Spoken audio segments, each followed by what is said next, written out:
Good evening दोस्तों आप सभी के लिए। और जैसा कि दोस्तों आप सभी को पता है कि आपकी एनटीपीसी क्लासें जो हैं दोस्तों आपको रेगुलर डाली जा रही हैं, और मुझे उम्मीद है दोस्तों आप रेगुलर ये क्लासें ले रहे होंगे और आपकी पढ़ाई जो है दोस्तों अच्छी चल रही होगी, बेहतर चल रही होगी। और आज जो दोस्तों आपकी क्लास है वो है दोस्तों 12 मार्च 2021 की दोस्तों थर्ड शिफ्ट की आपकी क्लास है। किसकी दोस्तों? थर्ड शिफ्ट की 12 मार्च 2021 की।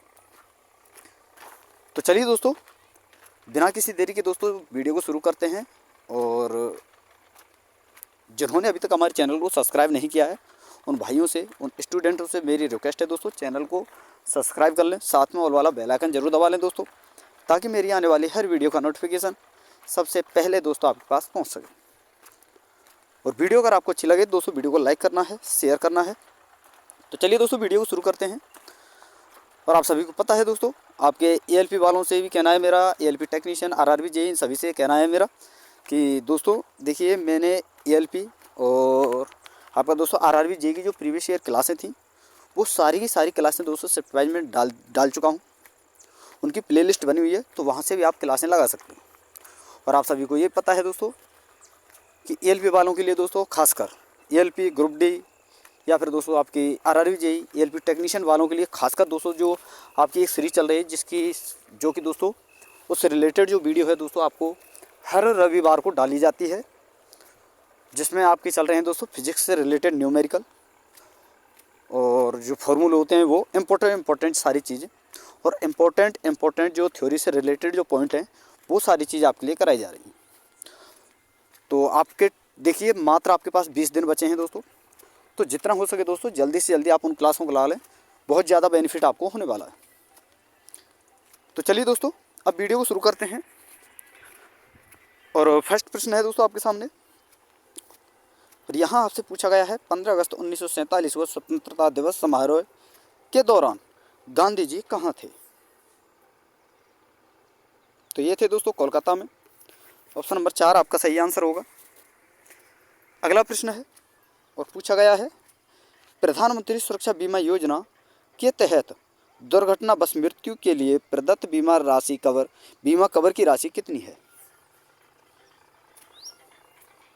जो आपकी दोस्तों प्रधानमंत्री सुरक्षा बीमा जो योजना है उसके तहत जो दुर्घटना के लिए, दुर्घटना में अगर मृत्यु हो जाती है तो उसके लिए कितनी राशि मिलती है, ये आपसे पूछा गया है। तो कितनी दोस्तों? 2 लाख रुपए। ऑप्शन नंबर 3 आपका सही आंसर होगा। अगला प्रश्न है और पूछा गया है कि भारत के राष्ट्रपति की अनुपस्थिति में राष्ट्रपति का पदभार कौन ग्रहण करेगा? तो करेगा दोस्तों कौन? राज्यसभा के पदेन सभापति। ऑप्शन नंबर 3 आपका सही आंसर होगा। अगला प्रश्न है और पूछा गया है निम्नलिखित में से किस भारतीय राज्य की कोई तटरेखा नहीं है?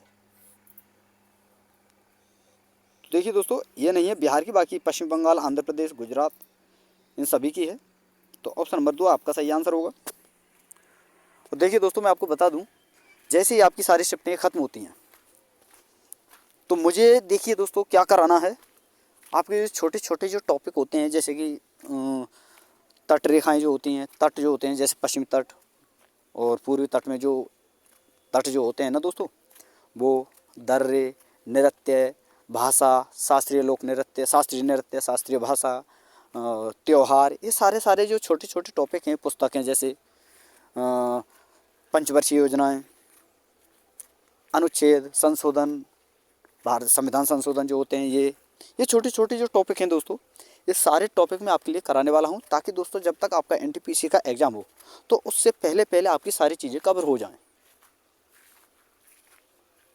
तो दोस्तों सारी चीज़ें बेस्ट आपके लिए देने वाला हूं, और इसीलिए मैं आपसे बोल रहा हूं दोस्तों कि चैनल को अभी तक आपने सब्सक्राइब नहीं किया, सारी चीज़ें बेस्ट आपको मिलेंगी, बशर्ते मेहनत भी आपको वेस्ट करनी है। तो दोस्तों अभी तक आपने चैनल को सब्सक्राइब नहीं किया है तो प्लीज़ आपसे रिक्वेस्ट है कि चैनल को सब्सक्राइब करते चलें और साथ में ऑल वाला बेल आइकन जरूर दबा लें दोस्तों, ताकि मेरी आने वाली हर वीडियो का नोटिफिकेशन सबसे पहले आपके पास पहुँच सके। और दोस्तों प्लीज़ आपसे रिक्वेस्ट है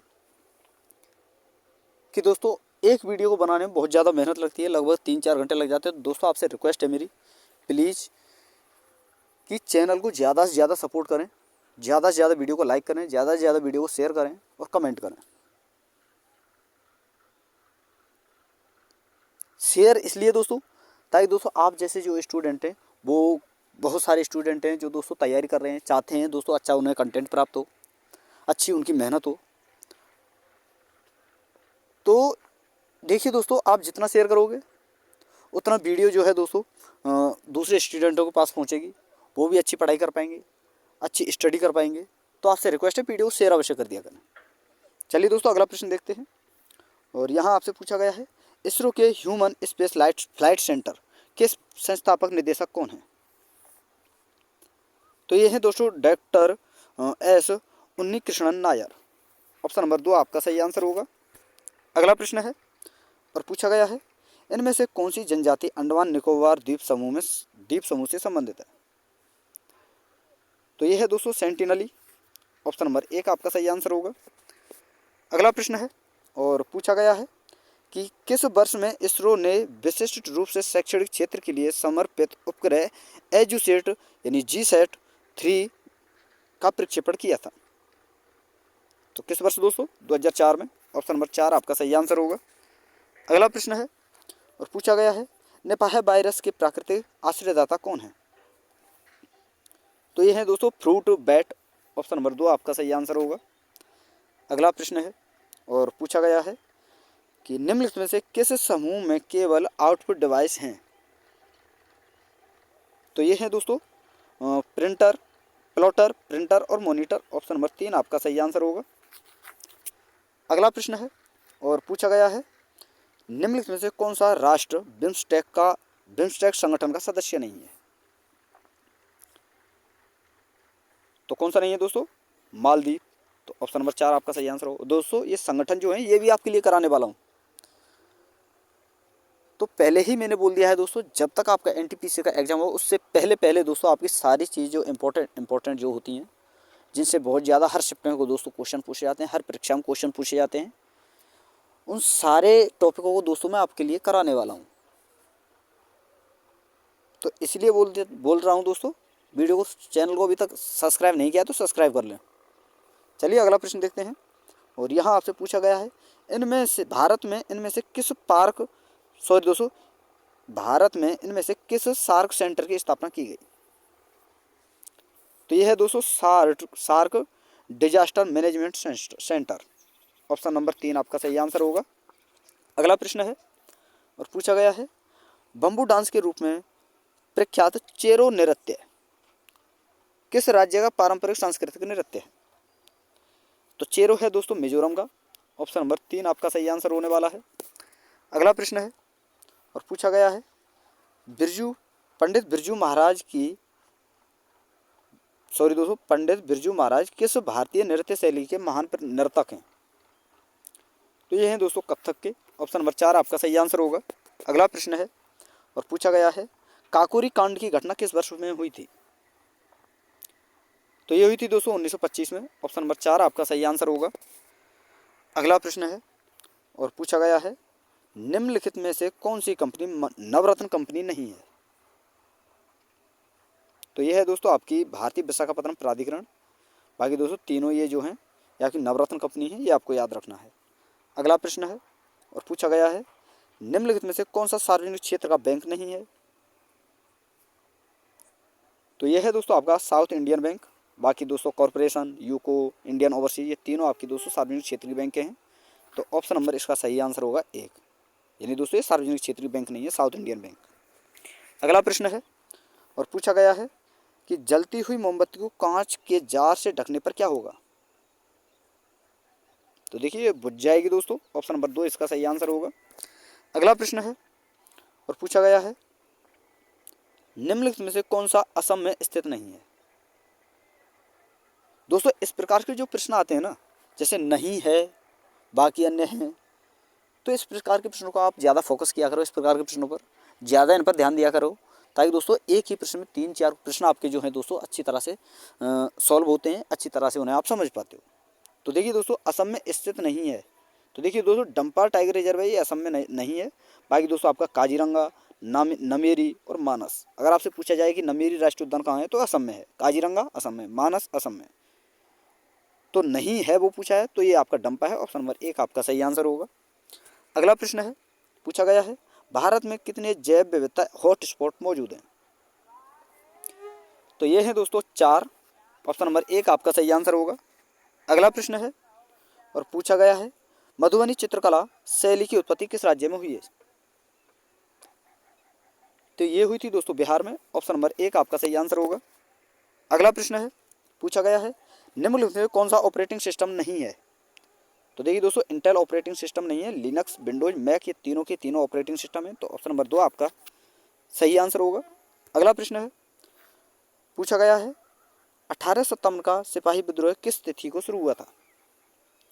तो ये हुआ था दोस्तों 10 मई को। ऑप्शन नंबर 4 आपका सही आंसर होगा। अगला प्रश्न है और पूछा गया है, भारत में कितने राज्यों की सीमा बांग्लादेश से जुड़ी हुई है? तो ये है दोस्तों 5 राज्यों की। ऑप्शन नंबर 4 आपका सही आंसर होगा। अगला प्रश्न है, पूछा गया है, भारत रत्न से सम्मानित भूपेन हजारिका का गृह राज्य कौन सा है? तो यह है दोस्तों असम, यानी भूपेन हजारिका जो है दोस्तों असम के रहने वाले हैं। अगला प्रश्न है और पूछा गया है, स्पिरिट लैंप में मैग्नीशियम के फीते के जलने के परिणाम स्वरूप इनमें से कौन सा उत्पाद बनेगा? तो ये बनेगा दोस्तों मैग्नीशियम ऑक्साइड। ऑप्शन नंबर 1 आपका सही आंसर होगा। अगला प्रश्न है, पूछा गया है, इनमें से कौन गणतंत्र भारत के सर्वोच्च नागरिक सम्मान भारत रत्न का प्रथम पुरस्कार प्राप्त करता नहीं है? तो ये है दोस्तों एम्स विश्वेश्वरैया, बाकी तीनों को दोस्तों भारत रत्न मिल चुका है। तो ऑप्शन नंबर 3 इसका सही आंसर होगा। अगला प्रश्न है और पूछा गया है कि निम्नलिखित में से कौन सा खान मंत्रालय के क्षेत्राधिकार में आता है? तो कौन सा दोस्तों? तांबा। ऑप्शन नंबर 2 आपका सही आंसर होगा। अगला प्रश्न है, पूछा गया है, निम्नलिखित में से किस राज्य की सीमा मिजोरम से नहीं जुड़ी है? तो देखिए दोस्तों, असम, मणिपुर, त्रिपुरा, इन तीनों की दोस्तों सीमा मिजोरम से लगी हुई है, जबकि दोस्तों मेघालय इससे अलग है। तो ऑप्शन नंबर 4 इसका सही आंसर होगा। अगला प्रश्न है, पूछा गया है, भारतीय रुपये के प्रतीक चिन्ह की संकल्पना एवं डिजाइन किसके द्वारा तैयार की गई थी? तो ये की गई थी दोस्तों डी उदय कुमार के द्वारा। ऑप्शन नंबर 3 आपका सही आंसर होगा। अगला प्रश्न है और पूछा गया है कि हुमायूं और शेरशाह सूरी के बीच चौसा का युद्ध किस वर्ष लड़ा गया था? तो ये लड़ा गया था दोस्तों 1539 में। ऑप्शन नंबर 3 इसका सही आंसर होगा। अगला प्रश्न है, पूछा गया है, संयुक्त राष्ट्र महासभा ने किस वर्ष सतत विकास लक्ष्यों को परिभाषित किया था? तो कब किया दोस्तों? 2015 में। ऑप्शन नंबर 4 इसका सही आंसर होगा। अगला प्रश्न है, पूछा गया है, आंत्ररस भोजन में मौजूद प्रोटीन को किन अणुओं में परिवर्तित करता है? तो ये करता है दोस्तों अमीनो अम्ल में। ऑप्शन नंबर 2 इसका सही आंसर होगा। अगला प्रश्न है और पूछा गया है कि निकट दृष्टि दोष से पीड़ित व्यक्ति के लिए कौन सा लेंस उपयुक्त होता है? तो ये होता है दोस्तों अवतल लेंस। ऑप्शन नंबर 3 इसका सही आंसर होगा। अगला प्रश्न है, पूछा गया है, निकट दृष्टि दोस्तों डबल टाइप हो चुका है। ऑप्शन नंबर 3 इसका सही आंसर होगा। अगला प्रश्न है और पूछा गया है, किस संविधान संशोधन अधिनियम द्वारा भारतीय संविधान में अनुच्छेद 21A जोड़ा गया था? तो ये जोड़ा गया था दोस्तों 86वें संविधान संशोधन के द्वारा। ऑप्शन नंबर 3 इसका सही आंसर होगा। तो दोस्तों देखिए 12 मार्च 2021 का दोस्तों थर्ड शिफ्ट के आपके कुछ प्रश्न थे। तो दोस्तों वीडियो अगर आपको अच्छी लगी हो तो प्लीज़ आपसे रिक्वेस्ट है वीडियो को लाइक कर दें, शेयर कर दें। अभी तक आपने चैनल को सब्सक्राइब नहीं किया है तो प्लीज़ आपसे रिक्वेस्ट है कि चैनल को भी दोस्तों सब्सक्राइब कर लें, साथ में ऑल वाला बेल आइकन जरूर दबा लें, ताकि दोस्तों मेरी आने वाली हर वीडियो का नोटिफिकेशन सबसे पहले दोस्तों आपके पास पहुँच सके। और वीडियो अच्छी लगे तो वीडियो को दोस्तों लाइक करना है, शेयर करना है। तो थैंक यू दोस्तों, धन्यवाद। फिर मिलते हैं एक नई वीडियो के साथ।